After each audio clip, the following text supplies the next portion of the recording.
భారత్తో యుద్ధం మొదలైతే పాకిస్తాన్ వద్ద శతఘ్నిగుండ్లు కేవలం 4 రోజుల్లో ఖాళీ అయిపోతాయని ఓ ఆంగ్ల వార్తాపత్రిక కథనంలో పేర్కొంది. ఈ దేశం వద్ద ప్రస్తుతం అతి తక్కువ స్థాయిలో నీటి నిల్వలు ఉన్నట్లు పేర్కొంది. మరోవైపు సైనిక ఘర్షణల కారణంగా ప్రపంచవ్యాప్తంగా ఈ గుండ్లకు డిమాండ్ పెరగడంతో పాక్ ఆర్డినెన్స్ ఫ్యాక్టరీలు వీటిని ఉత్పత్తి చేయడానికి నానా అవస్థలు పడుతున్నాయి.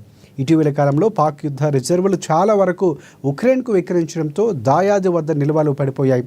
ప్రస్తుతం ఉన్నవి కేవలం 96 గంటలకు సరిపోతాయని ఒక నివేదిక వెల్లడించినట్లు తెలుస్తోంది.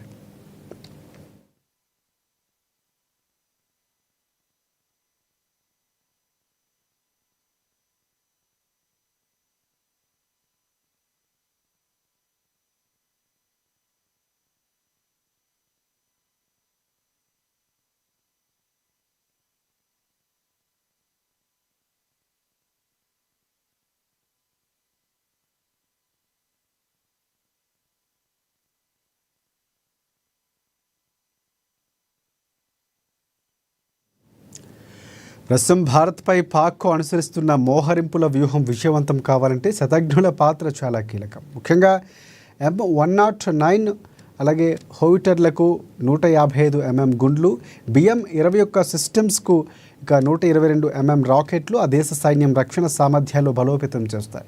వీటిల్లో 155 mm గుండ్లను ఉక్రెయిన్కు ఎగుమతి చేసింది. భారత ఎదురుదాడి వ్యూహాన్ని అమలు చేస్తే మాత్రం పాక్ చాలా ఇబ్బందులు ఎదుర్కోవాల్సి ఉంటుందని నిపుణులు అంచనా వేస్తున్నారు. ముఖ్యంగా శతఘ్నులు, సెల్ఫ్ ప్రొఫైల్స్ గన్స్ అలాగే MGS వ్యవస్థల పనితీరు గణనీయంగా పడిపోనుంది.